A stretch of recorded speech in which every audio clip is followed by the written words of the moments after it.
one of the most powerful earthquakes ever to hit Mexico, shook the southern part of the country Thursday night. Mexican officials said Friday at least 32 people had died. The 8.2 magnitude earthquake was stronger than the 1985 quake that killed thousands and destroyed large parts of Mexico City.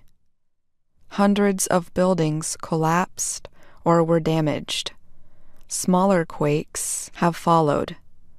Officials closed schools Friday in at least 11 states to check them for safety.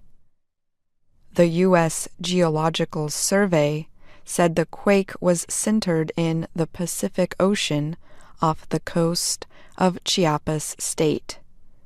It was near the point of collision between three tectonic plates, the Cocos, the Caribbean, and the North American.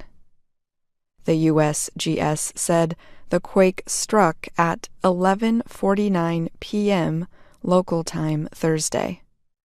Rodrigo Soberanes, who lives near San Cristobal de las Casas in Chiapas, told the Associated Press that his house moved like chewing gum.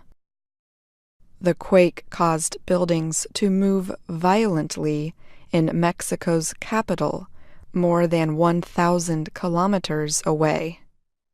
In neighboring Guatemala, President Jimmy Morales spoke on national television to call for calm while emergency crews checked for damage.